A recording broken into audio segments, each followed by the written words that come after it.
Ladies and gentlemen, boys and girls, children of all ages, welcome to Sox On Tap. Tony, my first reaction is just fuck yes, let's go. Sox versus the Twins. That's where it all starts. Because it all starts taking care of business in-house in the Central Division. That's right, I'm a meatball. You got to bring that top button swag, baby. It is always great to beat the Cubs. And I'm a homer, so I always say they're gonna. Dallas Keuchel, Lansing got some beards that you should be afraid of. What everybody said when he gets out there, it's me versus the other guy, and I'm going to beat him. So I just love that mentality. It's cool and fucking tough. Steve, would you say that Tony is mad online? I would definitely say that. The White Sox winner.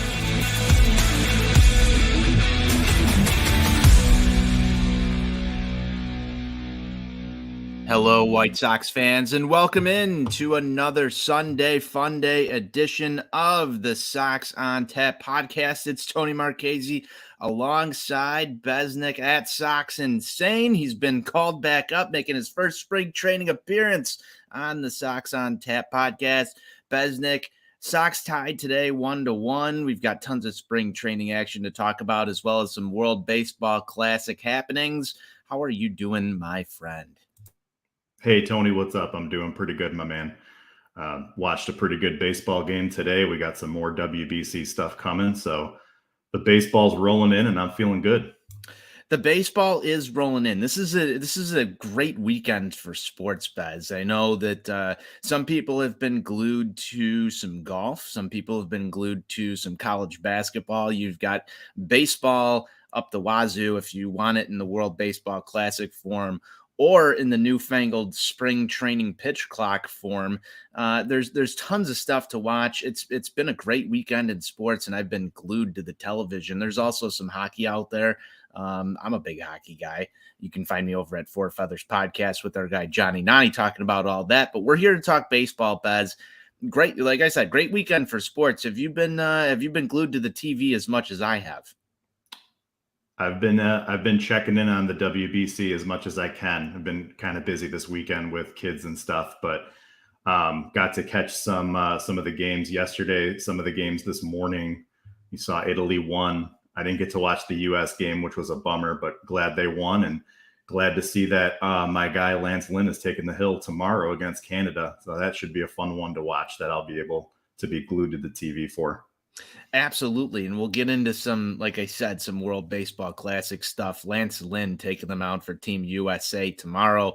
That's of White Sox note, Bez, as you just brought up there.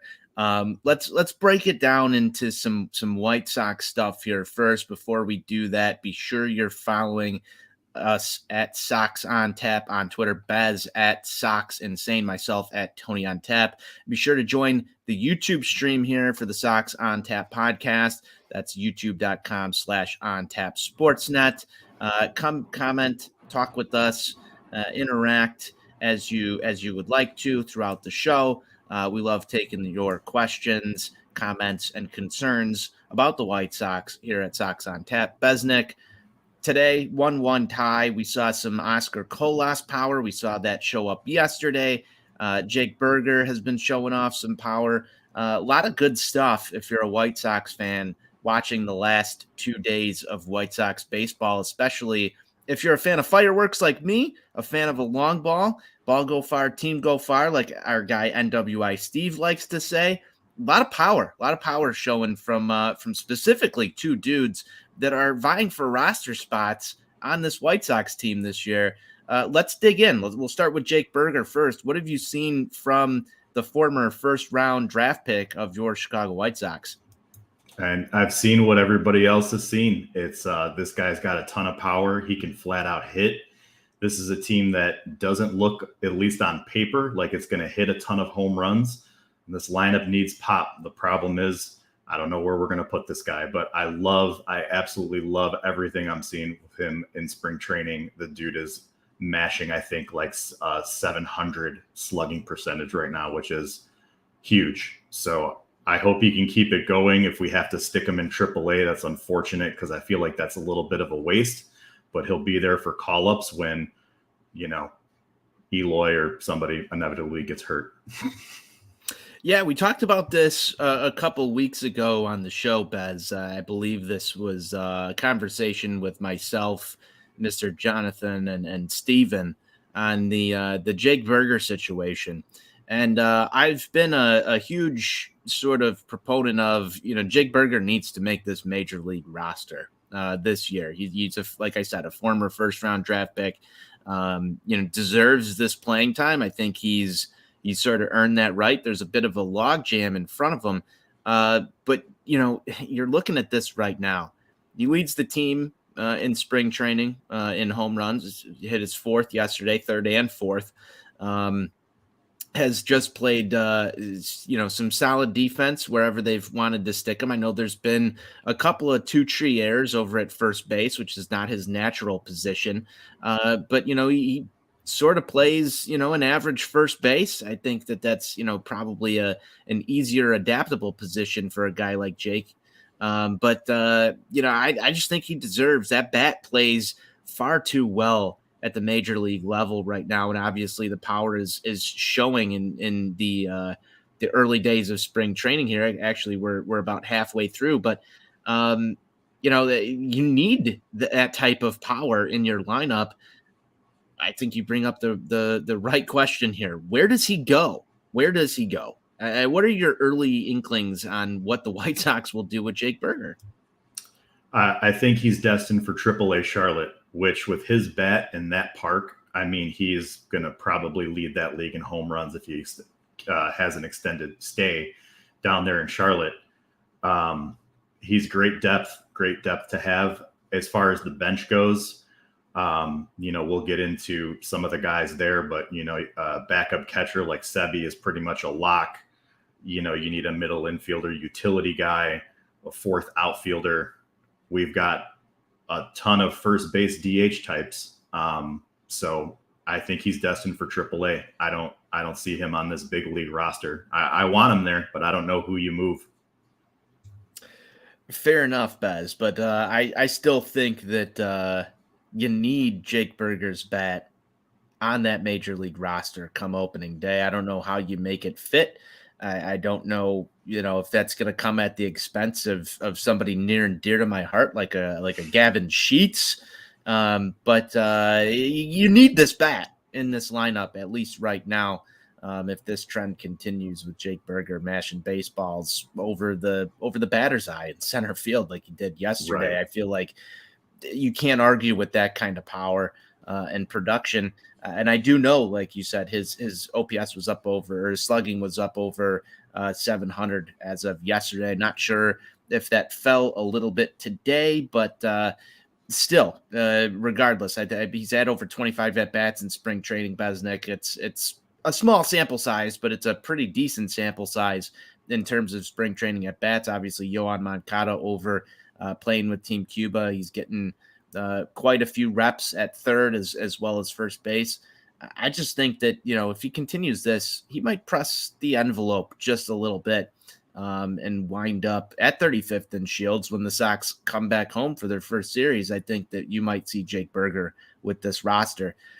You brought up guys fighting for roster spots, and that brings me also to one Oscar Colas, Besnick. 2 home runs in the last 2 games for him as well as Mr. Jake Berger. This guy has just absolutely amazed me thus far in spring training, Besnick. I know that there's a clip of me that you can find online doubting one Oscar Colas. Wow. Yeah. Effortless power. Just talk about Oscar Colas and what you've witnessed over the last week with this guy. The home runs have been impressive. Like you said, it's effortless power. The one he hit today, it didn't even really look like he swung that hard. And it was absolutely destroyed. We went into spring training as everybody was saying, you and I, Steve, Johnny, that he's got to earn it. He's got to earn his spot and prove his worth in spring training. And we're halfway through, like you said. And right now, I have a hard time seeing anybody else taking that first start in Houston on the 30th other than Oscar Colas.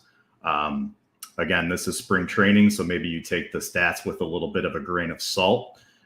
Jake Berger has already proven he can hit at the big league level during the regular season.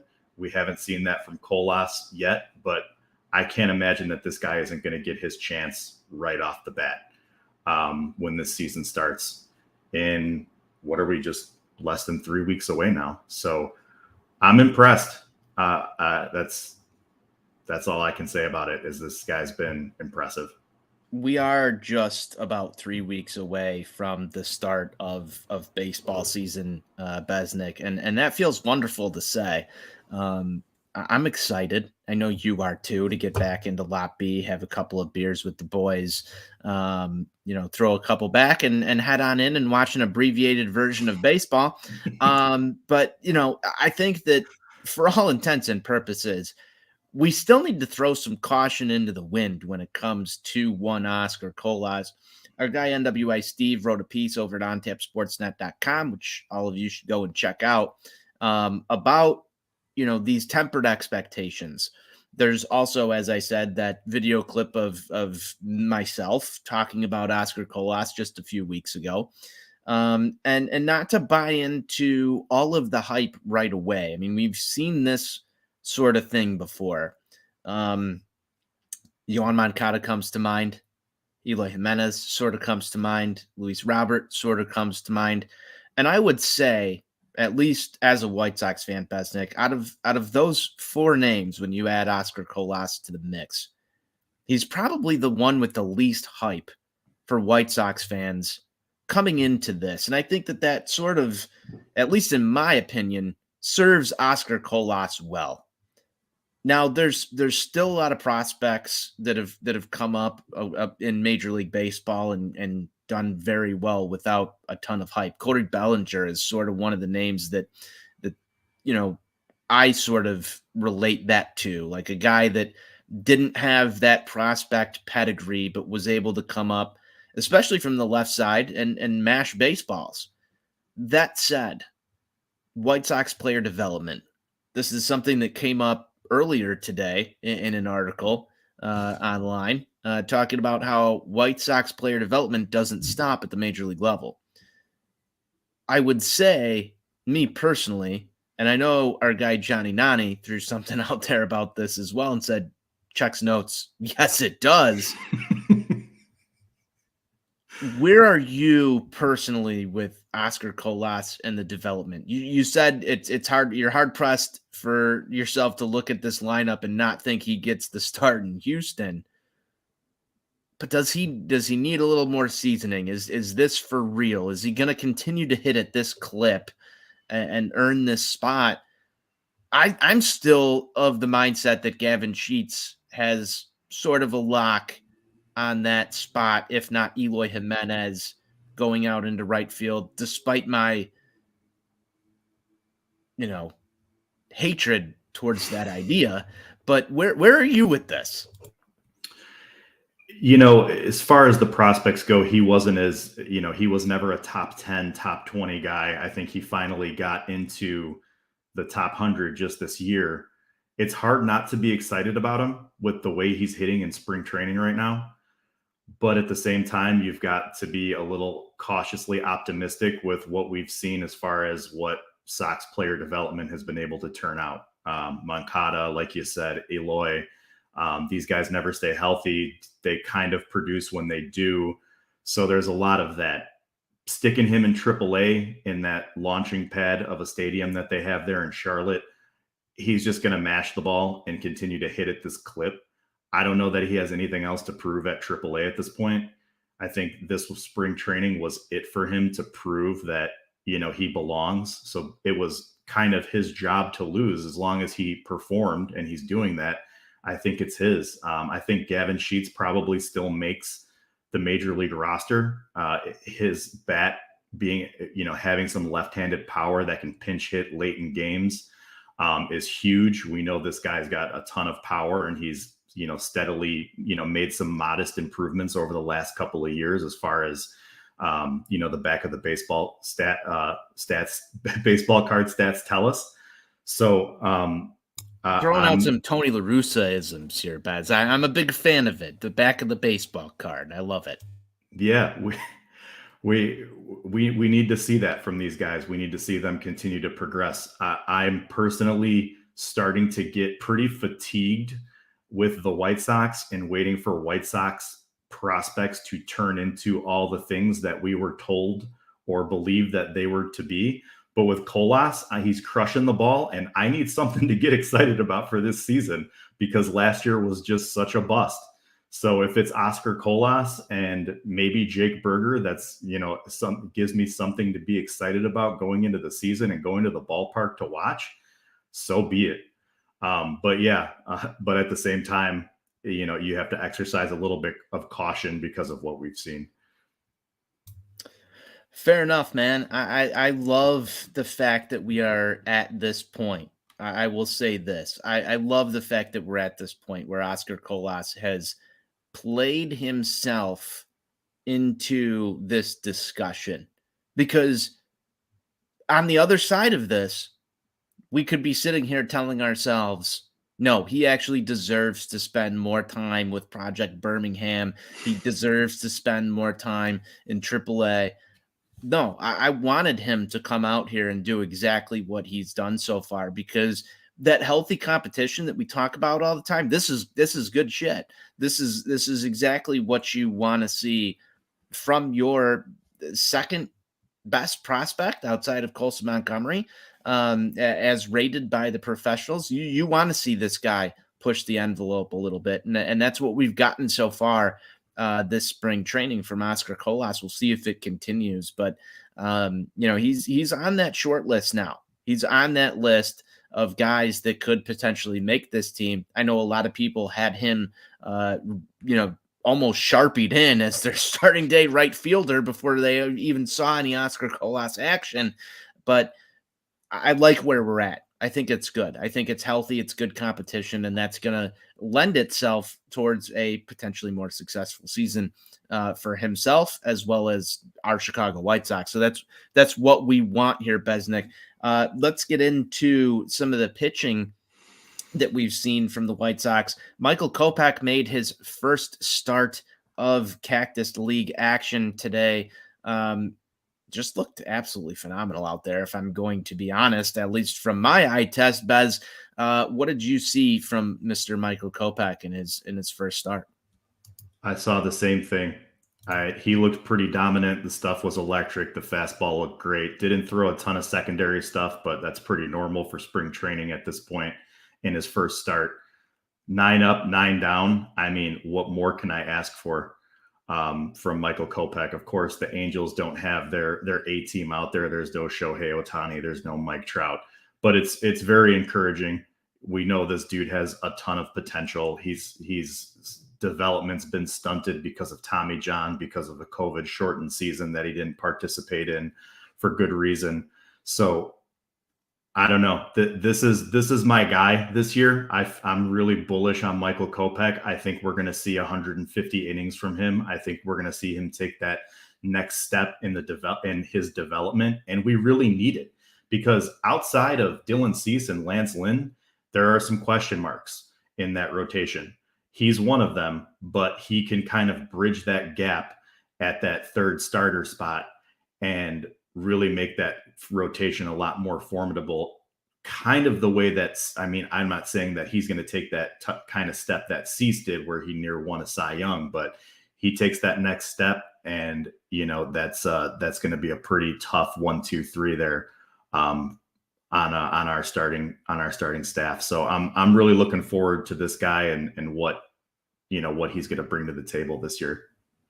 You talk about Michael Kopech taking steps like Dylan Cease. I think, at least for me personally, Besnick, I look at Michael Kopech's raw stuff, and I think it might be better than Dylan Cease's if you really put this together. I do. I think he's got that kind of potential, and he's got that kind of attitude to go out there and be an absolute bulldog, be a guy that people are afraid to face. You look at what he's had in, short spurts. Last year, the start in New York really comes to mind with Michael Kopech. Just that sort of It's really a fuck you, I'm a dominant pitcher type attitude. Whereas I look at a guy like Dylan Cease, and it's a little bit more finesse. It's a little bit more masterful of your craft versus the unhoned raw talent that you get from Michael Kopech. Yeah, If you can find a way to bridge that somehow, some way, Michael Kopech and Dylan Cease could be an absolutely nasty 1-2 in Major League Baseball. They really can. And I think that Kopech's kind of got that pedigree behind him. You brought up some of the lost development time. I want to see him put it together and take that step, that Dylan Cease step that you're talking about here. Same. I think he's ready. He looks poised out on the mound today. He looked pretty confident in what he wanted to throw. I like what I'm seeing. I like the things that I'm reading about, Ethan Katz talking about him and his pitch mix and some of the things he's done to hone in his secondary stuff. I mean, we know what the fastball is and what it can do.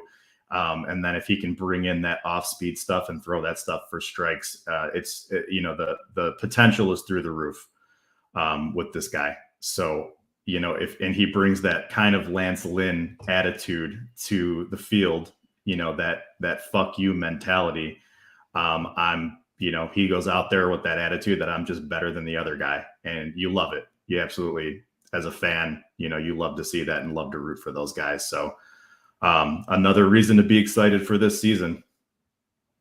I love that, Besnick. A lot of great points there, and I'm glad you brought up pitch mix, because every time someone brings up pitch mix, Northwest Indiana guy named Steve gets its wings, and they're able to fly a little farther. So that's wonderful. I'm a big fan of the comparisons to Lance Lynn as well with Michael Kopech. I think if you look at this White Sox rotation, Lynn really sets the tone, as we like to say here. And Michael Kopech's probably the number 2 guy there that has that attitude, that can replicate that sort of essence on the mound.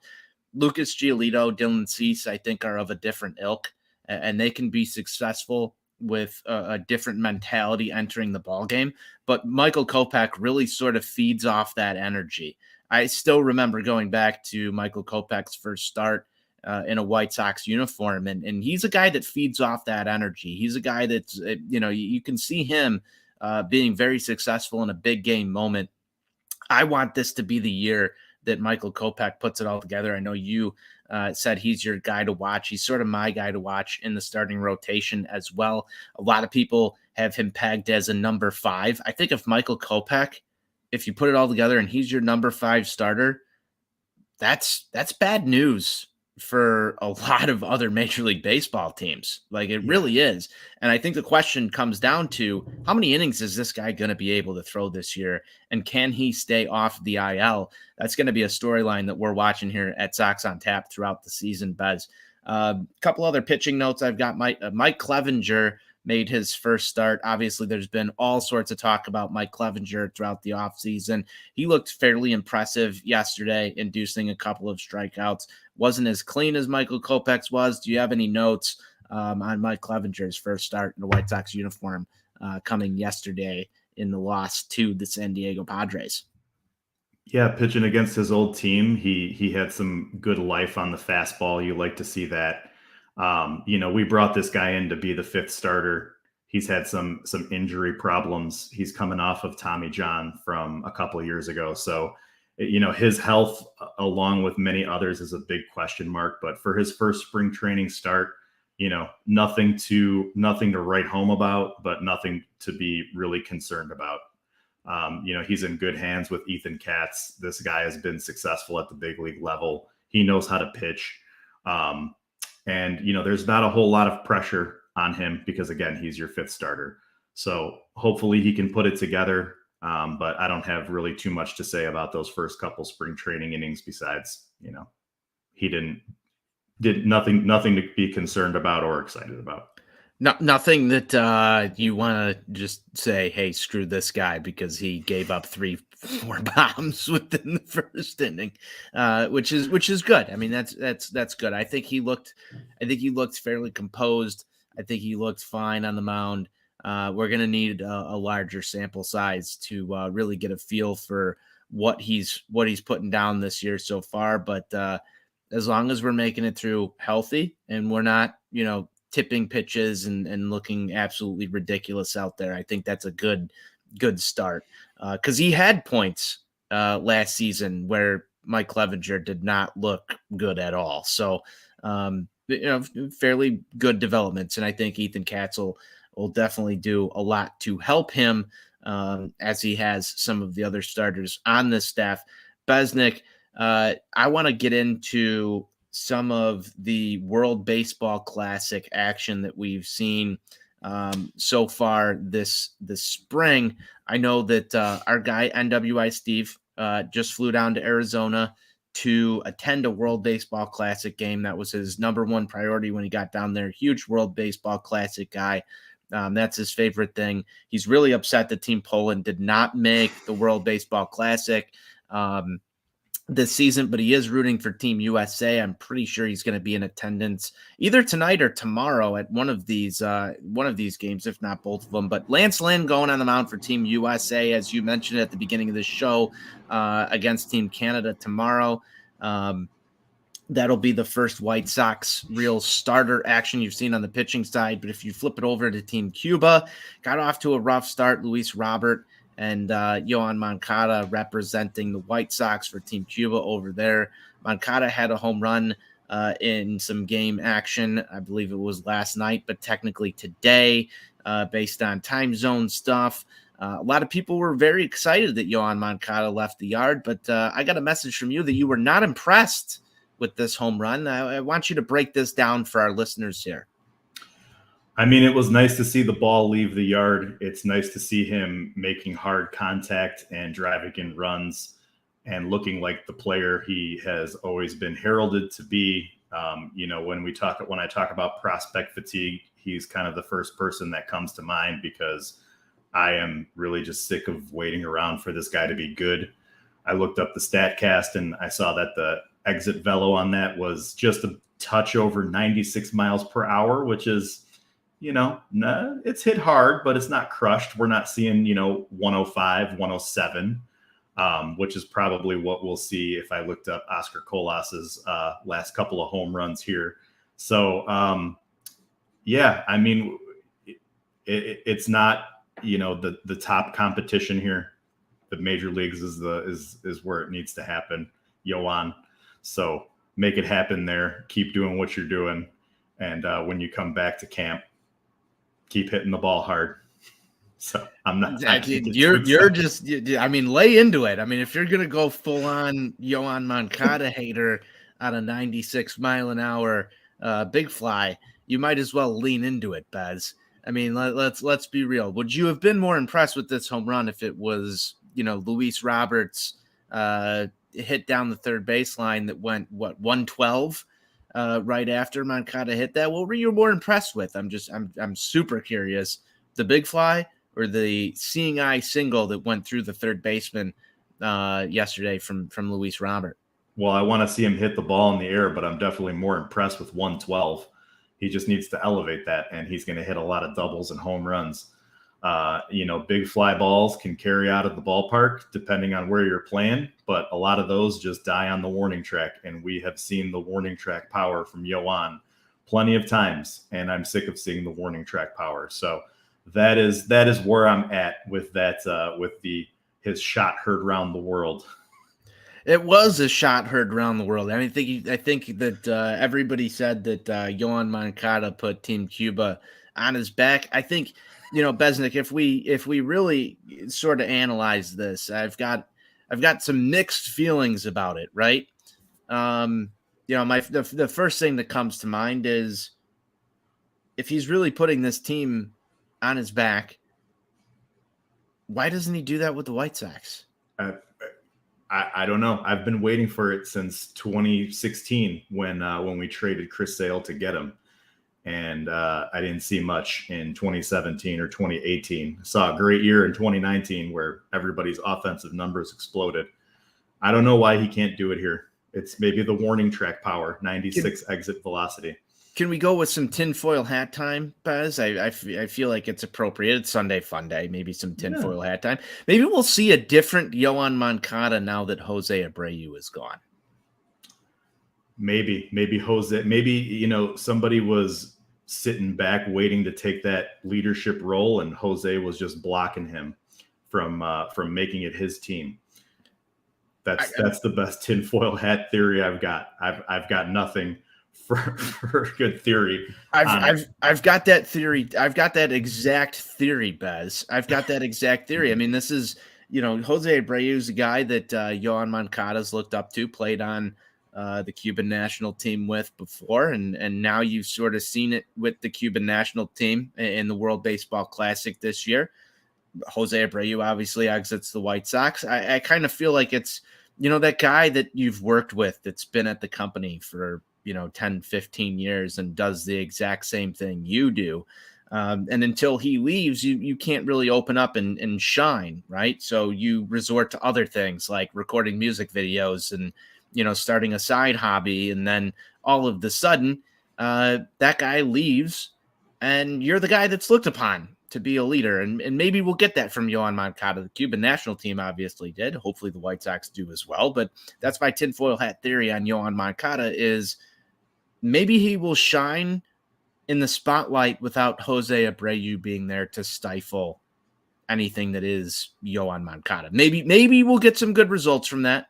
Very tinfoil hat theory, but I've seen it before. I've felt it before in sort of different organizations and watching different sports, but maybe, just maybe, it was healthy for Yoan Moncada, for Jose Abreu to move on so that this can become Yoan Moncada's thing versus, hey, I've got my role model and my mentor here watching over me. Let Yoan Moncada shine in the spotlight, and maybe we'll get that 2019 again. And maybe that's, maybe that creates a sense of urgency with Yoan. Now they know that they can't just sit back and rely on Jose to come through in the clutch and drive in clutch runs. Jose's gone now. Jose Abreu is not walking through that door, Yoan. So someone's got to step up, and maybe that lights a fire under him. Well, it might. And hey, he was the first one up. Outside of Tim Anderson, I sort of feel like he should be that guy that steps into that role. He was there before Luis Robert. He was there before Eloy Jimenez. He was there before a lot of these guys. So it's time for Yoan Moncada to step up and be a leader.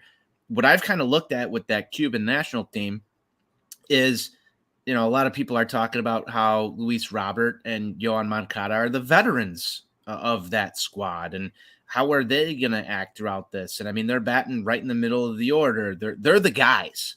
They are the guys for that team. I know this doesn't translate directly into Major League Baseball and all of that, but you want those guys on the highlight reel all the time. They're the stars.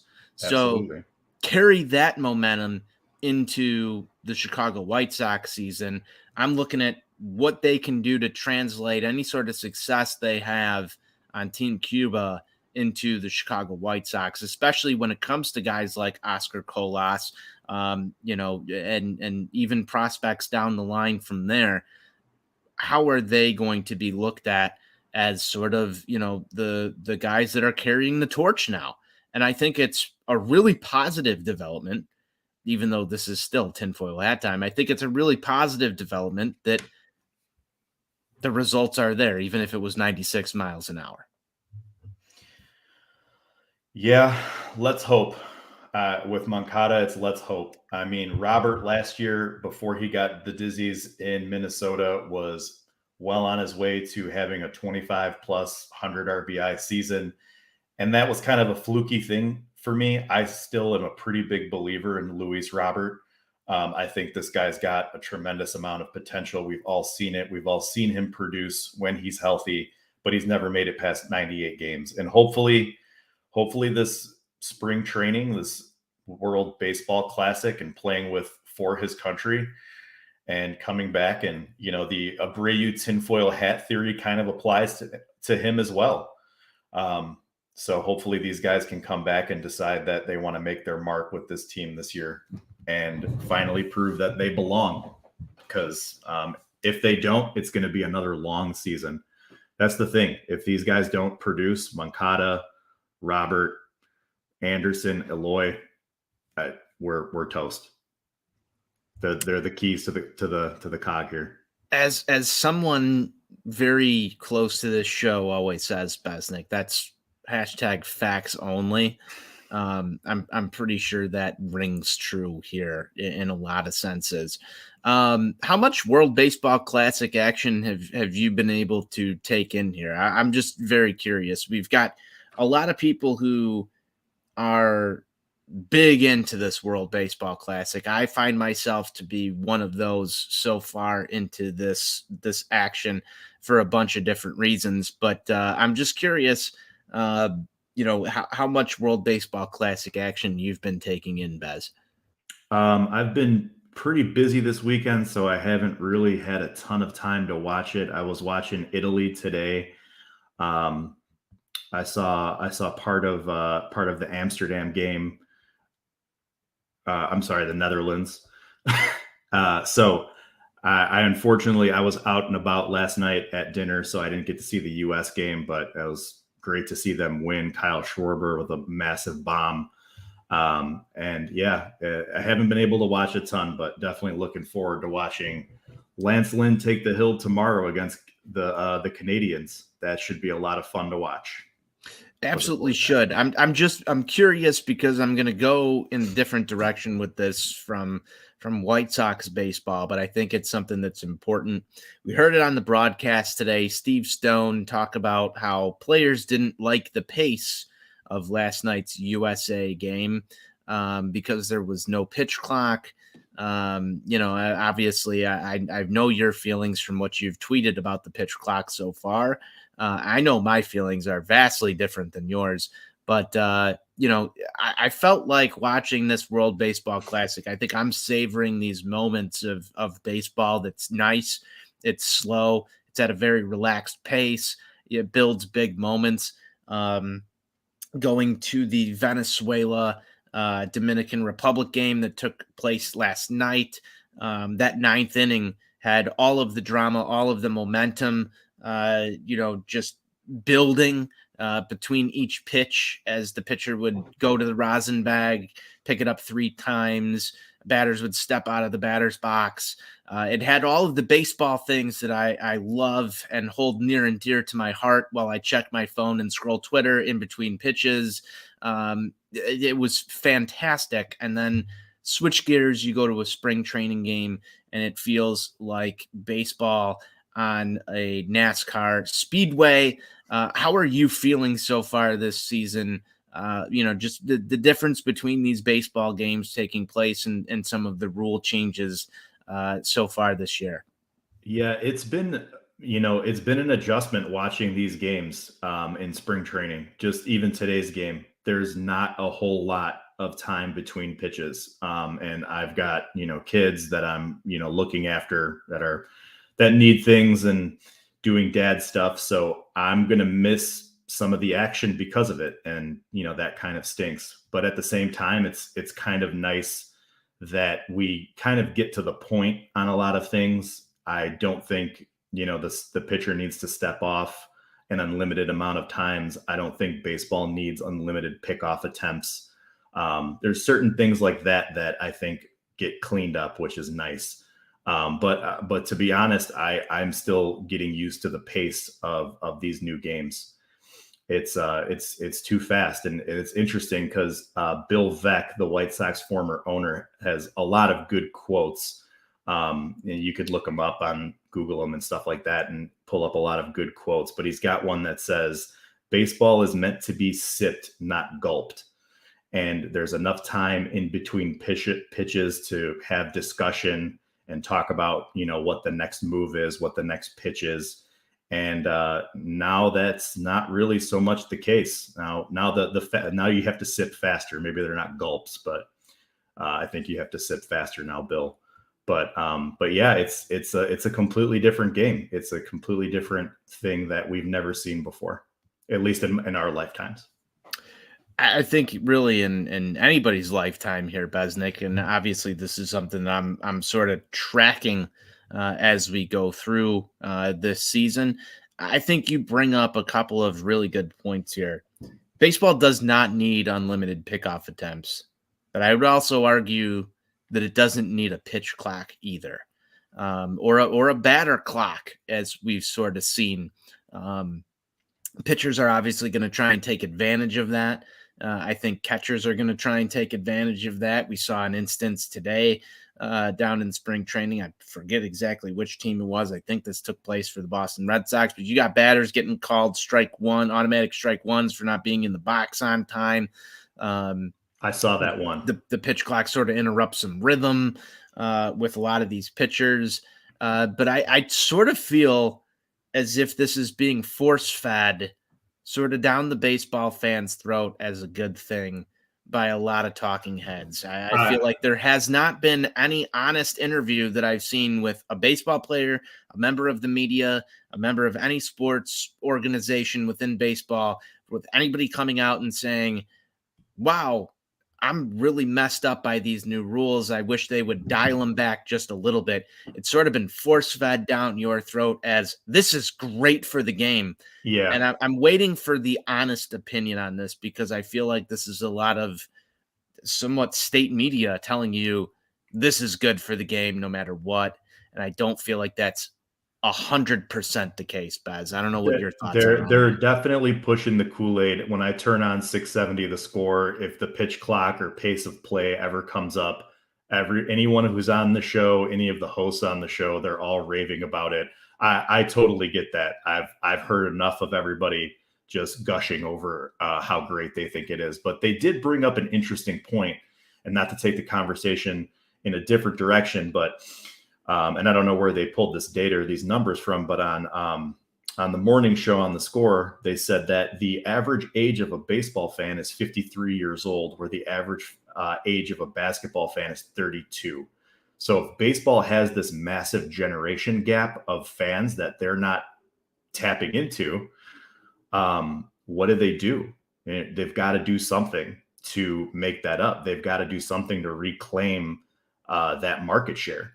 And this is what they've chosen to do. I don't know if it's the right thing. I don't know if it's going to bring in those people. Nobody knows.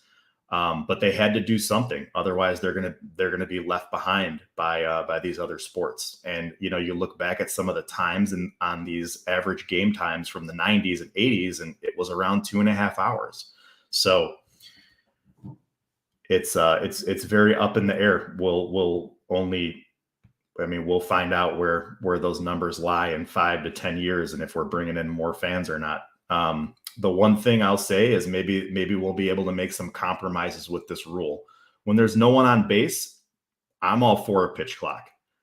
When there's players on base, maybe that's where you suspend the pitch clock. Maybe you say there's no, we don't turn on a pitch clock for that or something. Maybe there'll be compromises in these rules that make more people happy. But we'll see. We're just going to see how this plays out.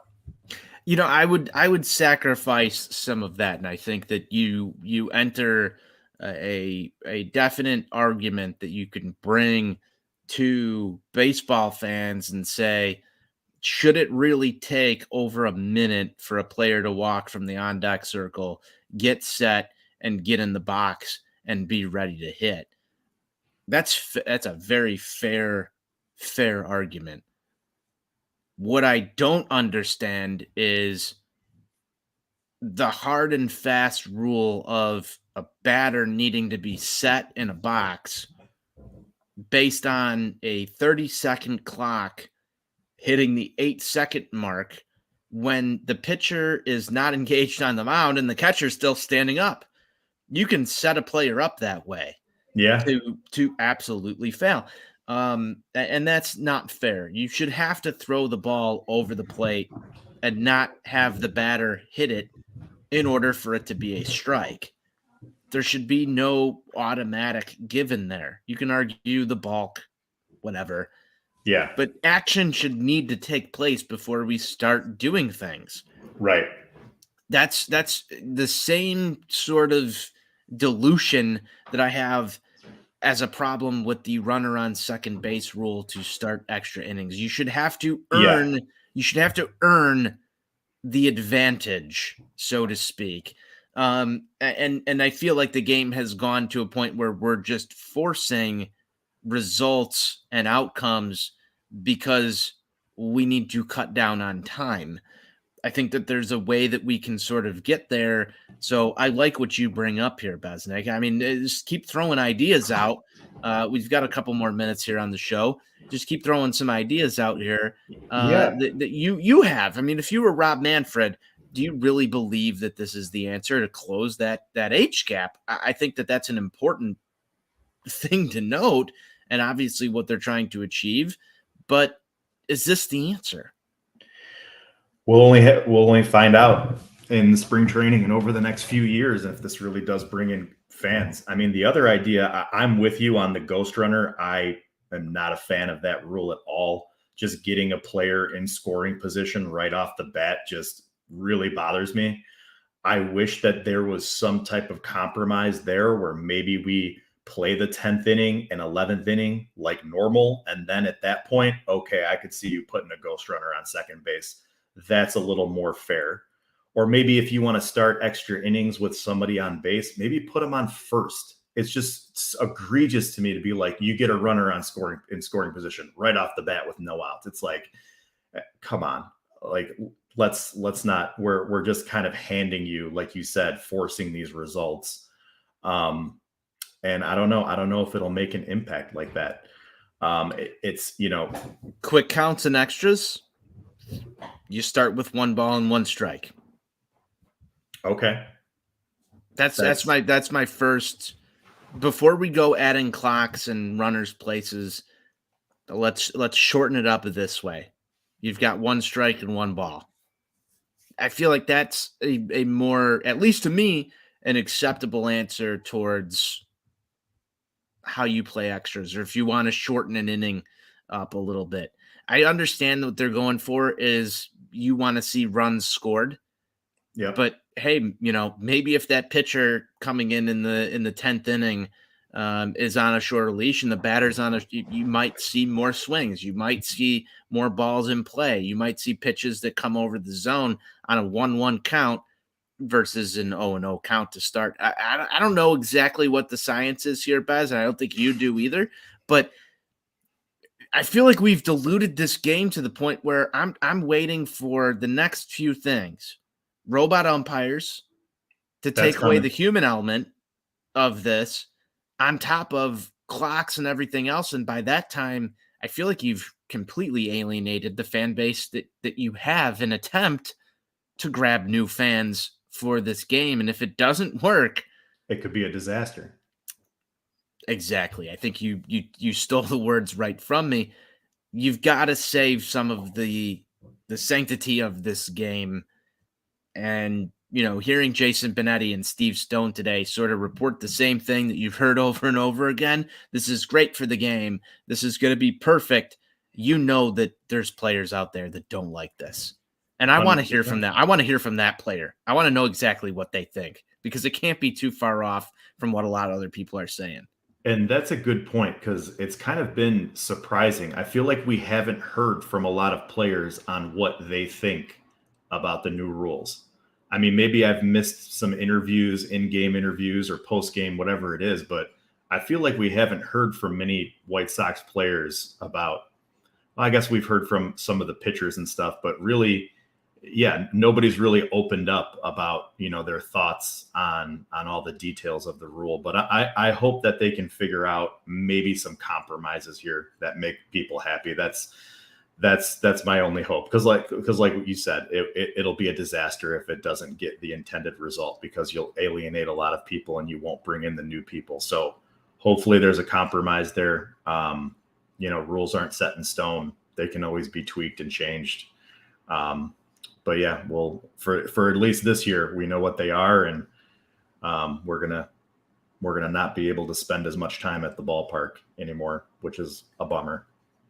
So I just want to know, closing question on this segment: how many people that are in your life have recently texted you and said, "Hey, I'm a baseball fan now because of these new pitch clock rules and runner on second base and bigger bases and no shifts? Like, how many people have just out of nowhere become a baseball fan? Do you know any?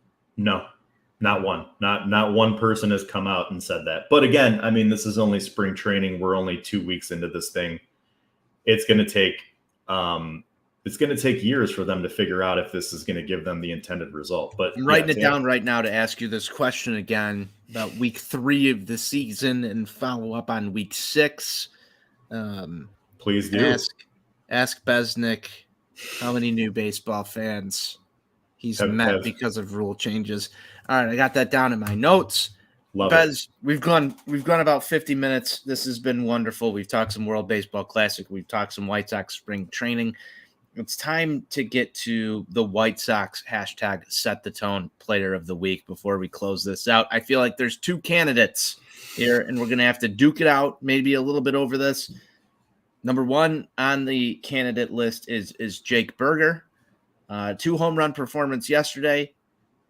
Has been swinging a very hot bat down in Arizona. And the other one is Oscar Colas. Those are your 2 White Sox hashtag set the tone player of the week candidates. I am going to defer to you for pick number 1 of White Sox hashtag set the tone player of the week. This is a new segment that our guy NWI Steve decided that we are going to do on Sunday Funday. So you have the pick here. Who is it going to be? My tone setter is going to be Oscar Colas. I love everything I'm seeing. Like we already talked about, the effortless power. He's hitting moonshot home runs. This is a guy that what the black hole that right field has been for the White Sox since basically Jermaine Dye, which didn't play on the team. Are you disrespecting Carlos Quentin? Yeah, I guess I'm disrespecting him, and I'm disrespecting Alex Rios because he had a couple of productive years. But Alex Rios, yeah, he was good. Yeah, but Carlos Quentin punching his bat in 2008 when he was on his way to an MVP award still bothers me. But yeah, I'm going with Colas because of the potential and what we've seen so far. Give me an answer. Give me a right fielder for the next 5 years. I hope that's not too much to ask to find a guy who can just plug that position for a little while. Love it. You heard it here first. Oscar Colas is your Sox on Tap set the tone player of the week. Besnick made our selection here. Bez, it's been wonderful to get you involved in the action. I can't wait to have you on more post games and just giving your takes throughout the season. Can't wait to get to our first Sox on Tap post-game show, which is going to be coming up here in just a few weeks as the White Sox enter the 2023 MLB season. I'm excited. I hate the new rules. Fair. We'll be on this show quicker than we were before, which means that I might not have as many beers in me before we get on these shows.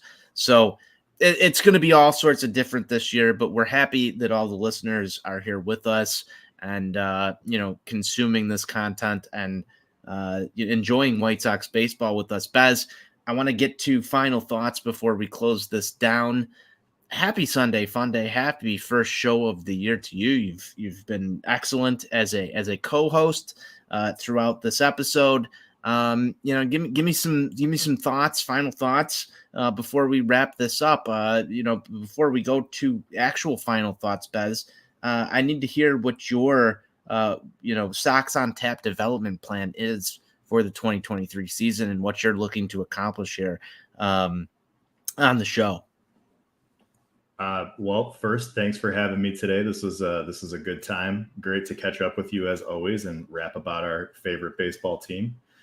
But yeah, I'm looking forward to just doing more of these shows and writing more about this team this year and covering them from start to finish. I think we're going to have a lot more fun on this show, on the blog, and just in the season in general. Last year was such a slog of a season, and I really think that at the very least, it's not going to at least feel as rough as it did last year. So I'm looking forward to being here on the pod more often. And that hopefully we'll have a lot of good things to talk about We'll try and with limit the- NWI Steve's time, in influencing your mind. I think that'll go a long way. his time influencing my mind. Yes. Your interactions with NWI Steve, he's sort of a rough character. Yeah. Well, let Steve be Steve. Let him talk about Illinois basketball more than Illinois basketball and Purdue basketball or whatever it is he does. We love his overreactions. I like Steve. I like having him around. I like being on the pod with him. So I'm looking forward to doing some shows with Steve this year. Just be careful with that guy. Just be careful with him. Okay. He's dangerous. That's what they say out there on the streets. That's what they say out there. On those streets of Munster, Indiana, or Cherville or Maryville or whateverville. Okay. Whateverville you're in, you got to be careful. Look out for guys named Steve. Okay. Bad news. Bez, I'm excited to have you on more this season. You've got a great White Sox mind. You're as tuned in as anybody on this team. If you're listening to this, be sure you're checking out ontapsportsnet.com for all of your Chicago sports literature and podcasting needs. Our guy Bez writes a recap on almost every single White Sox game that there ever was or can take place. Obviously, those are about to start. We'll see, some flair in those articles from Besnick. You might catch a couple Sox on Tap inside jokes. So be sure you're checking out the Sox on Tap post-game reports from Besnick over at ontapsportsnet.com. Bez, my final thoughts. Let's go USA. I want USA to take this World Baseball Classic. I want Lance Lynn to shove tomorrow. I want to see Tim Anderson at least get one bat flip on the international play stage before we get out of there. And I'm ready for some White Sox baseball. This has been fantastic. Happy Sunday Funday to you. Happy Sunday Funday to everybody out there. And happy St. Patrick's Day week to everybody.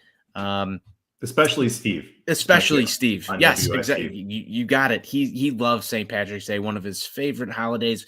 So if you're out there, Steve's birthday this week, March 15th.